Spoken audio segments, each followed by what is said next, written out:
warahmatullahi wabarakatuh kepada Ustazah dan rakan-rakan.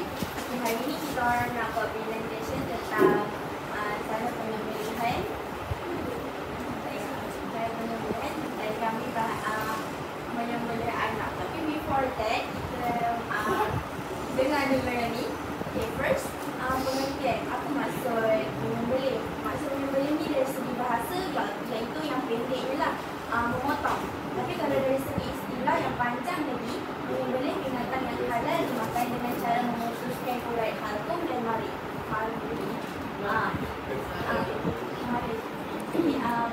Macam yang kita tahu, binatang yang halal dimakan banyak kan. Kijang, kancil, even yang orang tak selalu makan pun dia still dikira halal dimakan.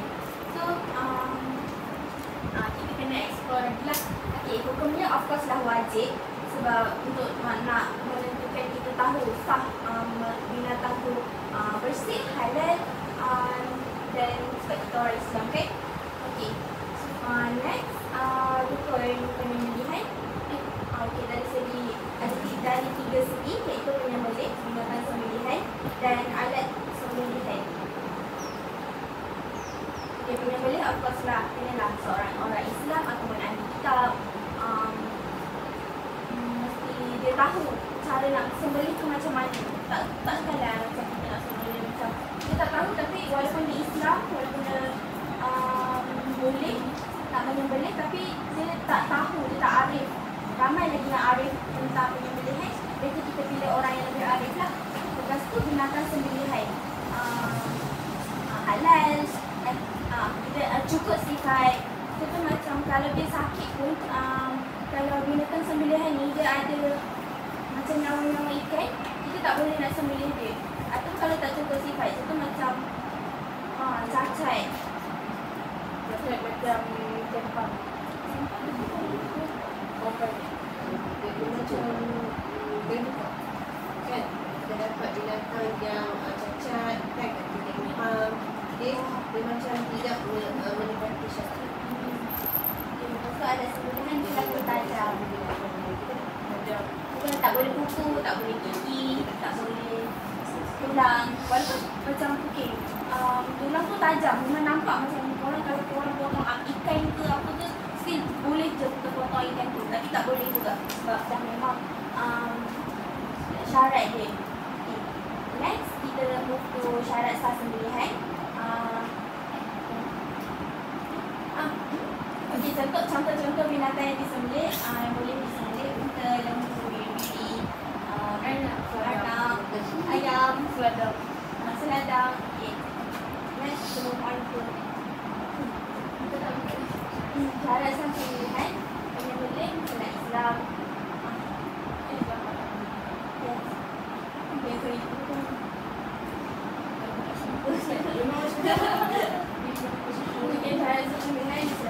Penyembelih Islam dan kita lakukan sembelihan kerana Allah. Okey, haram kalau kita menyembelih binatang tu untuk melakukan ritual, bukan kerana Allah. Dia macam walaupun dia Islam, dia sembelih, tapi dia sembelih ni untuk macam untuk sembah ataupun bagi ritual untuk dia punya ancestor ke. Walaupun dia macam Islam kan, sebab kita ada je Islam tapi ada kedalaman yang banyak ilmu lain lah macam tu. So itu haram, berdosa, tak boleh. Okay, next, binatang sembelihan. Dia cakap lebih tegas. Binatang sembelihan masih mempunyai hayat mustaqirah. Yang macam yang saya cakap tadi, hayat mustaqirah ni kalau nyawa-nyawa ikan kita tak boleh bunuh dia. Kita tak boleh sembelih sebab tak boleh. Dia tak cukup hayat mustaqirah lah. Lepas tu putus urat halkum dan urat marik dengan sekali sembelihan. Macam Mulia cakap awal-awal macam itu, kan kita dah potong, kita tak boleh angkat tapi kita boleh naikkan balik. Lepas tu sampai kita dah sure putus urat dulu urat tu. Sebab semua orang sebab tu lah dia terus potong kepala. Tapi ada juga yang cakap macam nak ini juga potong kepala terus. So Bukan tak boleh ya? Bukan tak boleh ke Ustazah?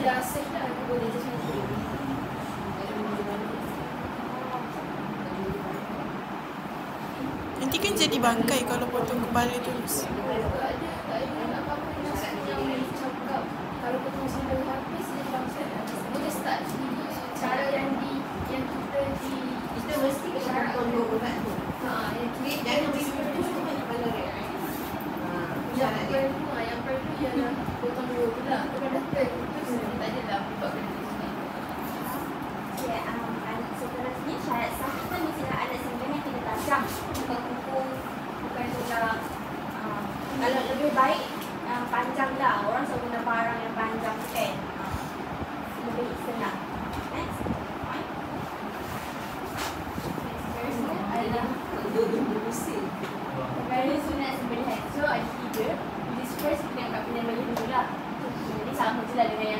macam sebenarnya kan, terus mengancamkan pisau sebab nak bagi sakit lah binatang. Bayangkan kita nak mati, basuh sakit pula kan.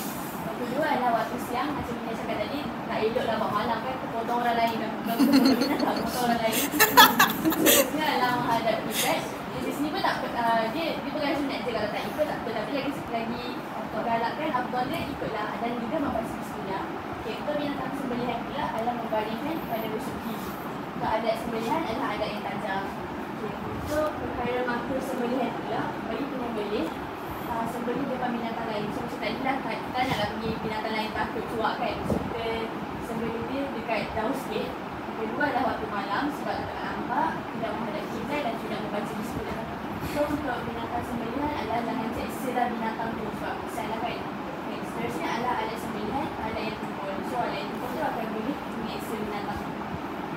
Seterusnya adalah dalil.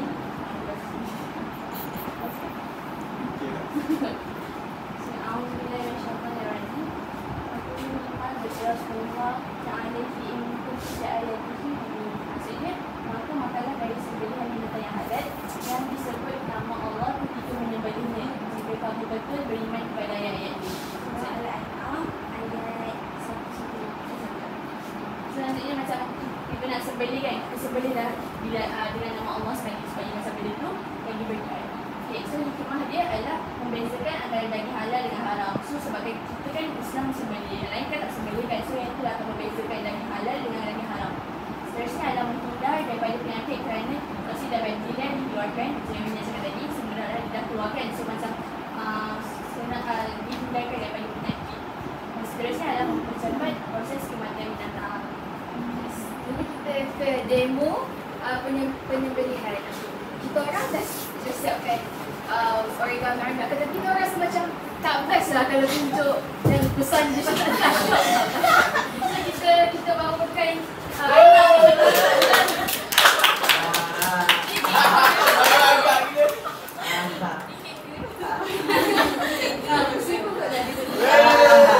Kita ada penyembelih kat sini. Ya, ada penyembelih kat sini. Penyembelih daripada jauh Dari import daripada Rusia.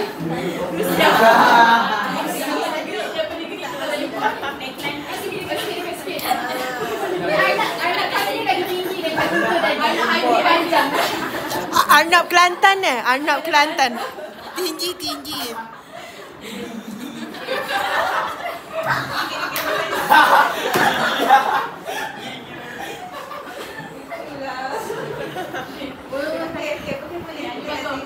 Okay, sekarang ni ini dia punya ni. Dia punya yang betul dia, urat dia.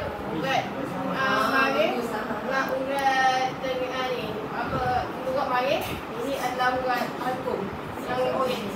Okay, saya nak cakap anak yang ni lagi. Kita buat dia pun dengan anak. Okay. Mention jangan depan. Macam depan yang mana? Kita baca dia tutup mati yang ni. Okey, jadi bayangkan ini arnab betul kita kan. Jadi saya rasa lah pada pendapat saya arnab ialah haiwan yang paling senang dan akan sembunyi. Sebab satu dia kecil, kedua dia tak meronta sangat. Jadi Susah sebab dia cuma sama. betul, itu paling susah sebenarnya. Susah. Kalau dia nak tengok Kan dia sedang kita semua sama.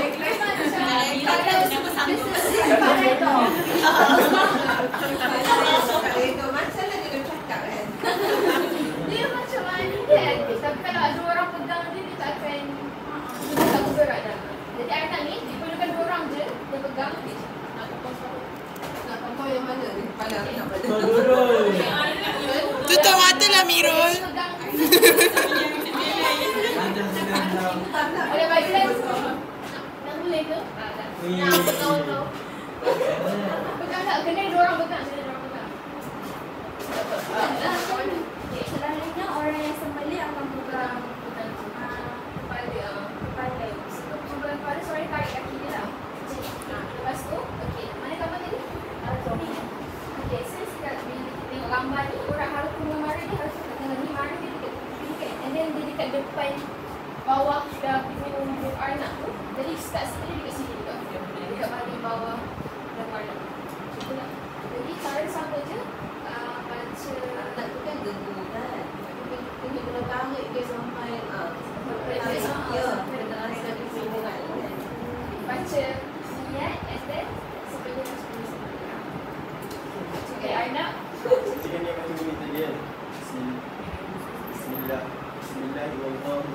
Allahu Akbar. Allahumma minnakum wa la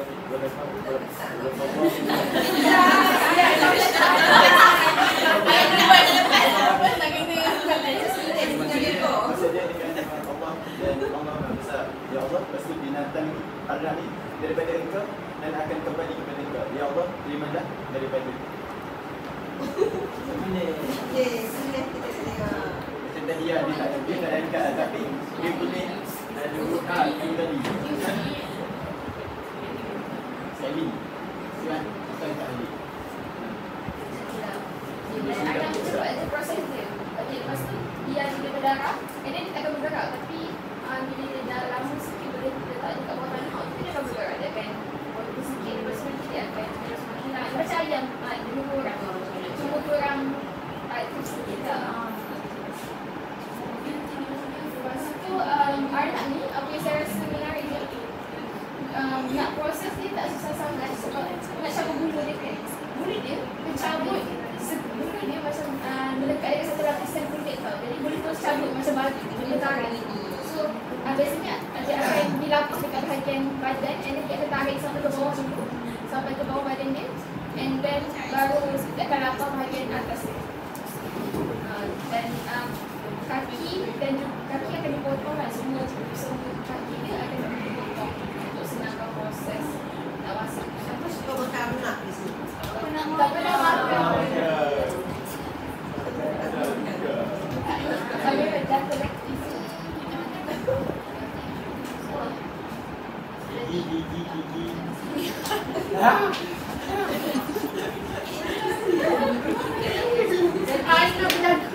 Jadi itu sahaja. Ada soalan? Ada soalan kita nak tanya. Ni, kalau tak ada soalan, tanya soalan. Soalan tanya. Okey, ahli kitab tu siapa?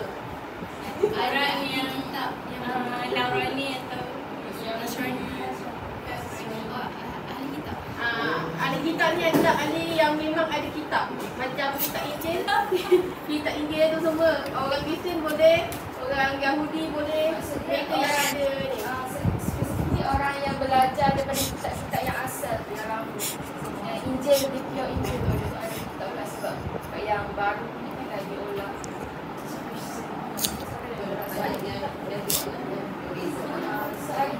yang masih lagi yang belajar kitab Injil asal, Injil ataupun Taurat yang asal. Dengan ni Dia panggil kosher. Dan dia panggil kosher. Kosher Mesir. Maksudnya